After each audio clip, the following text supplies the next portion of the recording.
लोक जागर इंडिया। यही आने वाला कल है, यही मेरे देश का कल है।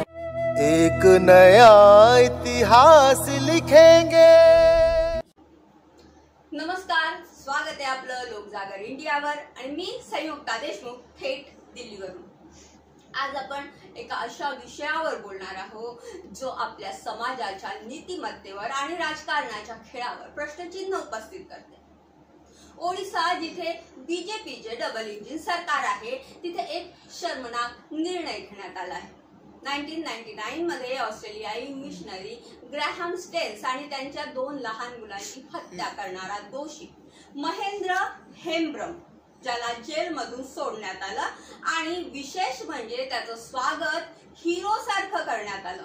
फुलमालांनी सजवून जणू तो स्वातंत्र्य सैनिकच आहे। पण हा पहिलाच प्रकार नाही। बीजेपी शासित राज्यांमध्ये असं का होतं, का दोषींना मोकाट सोडलं जातं आणि का त्यांचा सन्मान केला जातो? चला तर मग या प्रकरणाचा सखोल आढावा घेऊया। 1999 ओडिशाच्या क्योझर जिल्ह्यातील मनोहरपूर गावात एक भयंकर घटना घडली। ऑस्ट्रेलियाई मिशनरी ग्रॅहम स्टेन्स आणि त्यांची 2 मुलं 6 वर्षाचा टिमोथी आणि 10 वर्षाचा फिलिप चर्च बाहेर आपल्या जीप मध्ये झोपले असताना त्यांना जिवंत जाळण्यात आलं।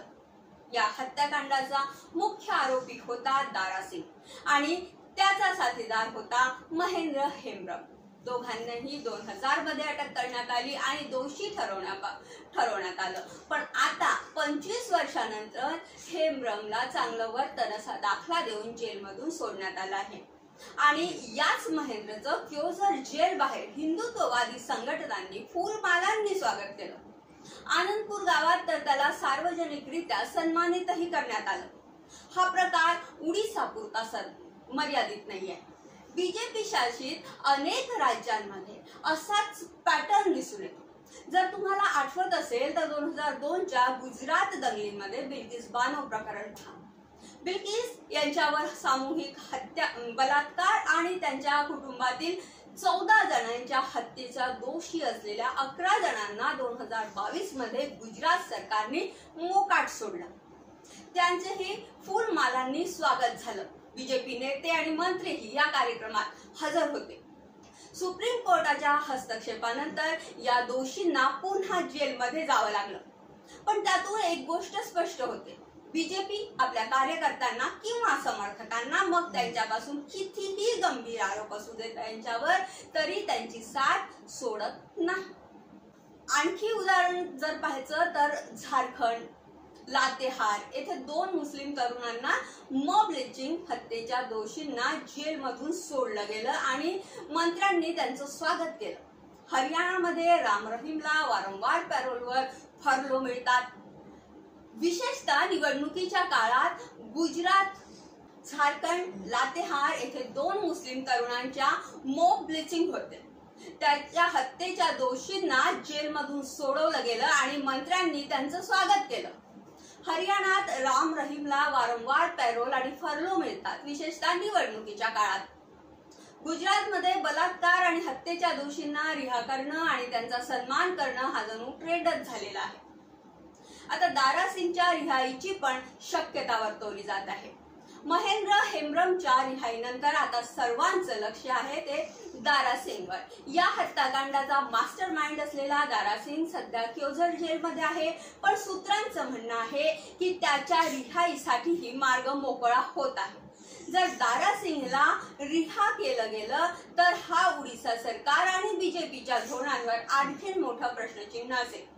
एकीकडे सरकार चांगलं वर्तन असा दाखला देते, पण दुसरीकडे हत्येसारख्या गंभीर गुन्ह्यांना माफी मिळणं हा समाजासाठी धोक्याचा संदेश आहे। समाज आणि राजकारण या दोन्ही गोष्टींचा खूप मोठा परिणाम होतो। या सगळ्यांमुळे समाजात एक धोकादायक संदेश जातो। जर तुम्ही सत्ताधारी पक्षाशी निष्ठावान असाल तर तुम्ही कोणताही गुन्हा केला तरी तुम्हाला संरक्षण मिळेल। हत्या, बलात्कार, मॉब लिंचिंग यापैकी काहीही असलं तरी बीजेपी आपल्या कार्यकर्त्यांना मोकाट सोडते, त्यांचा सन्मान करते आणि राष्ट्रवादी असा लेबल लावते। त्यामुळे समाजात नफरत आणि हिंसेचं वातावरण वाढते। टीएमसी खासदार सौगात रॉय यांनी यावर ट्विट करत म्हटलं आहे की बीजेपी जिथे आहे तिथे हत्या आणि नफरतचा उत्सवच साजरा होतो. हा सगळा खेळ राजकीय फायद्यासाठी आहे. बीजेपी आपल्या कट्टर समर्थकांना खुश ठेवण्यासाठी आणि त्यांचा विश्वास टिकवण्यासाठी असे निर्णय घेत असते. हिंदुत्ववादी संघटनांना बळ देणं, त्यांच्या कार्यकर्त्यांना संरक्षण देणं हा त्यांच्या रणनीतीचा भाग आहे. पण यामुळे कायदा आणि न्याय यंत्रणेवरचा विश्वास कमी होतोय. जेव्हा दोषींना हिरो मानलं जातं तेव्हा सामान्य माणसाला प्रश्न पडतो, खरंच आपला कायदा सर्वांसाठी समान आहे का? तर मित्रांनो, हा विषय फक्त ओडिसा पुरता किंवा महेंद्र हेम्ब्रम पुरता मर्यादित नाही. ही आपल्या देशाची सामाजिक आणि राजकीय आरोग्याची गोष्ट आहे. जेव्हा सत्ता अपराधींना संरक्षण देते तेव्हा समाजात न्यायाची अपेक्षा कशी ठेवायची? तुम्हाला काय वाटते? खाली कमेंट बॉक्स मध्ये तुमची मते नक्की सांगा. आणि ही स्टोरी जास्तीत जास्त लोकांपर्यंत पोहोचवण्यासाठी लाईक, शेअर, सबस्क्राईब करायला विसरू नका. लोकजागर इंडिया नेहमी सत्य आणि न्यायाच्या बाजूने उभे राहा. पुन्हा भेटू एका नव्या मुद्द्यावर. धन्यवाद. आने वाला कल है, यही मेरे देश का कल है. एक नया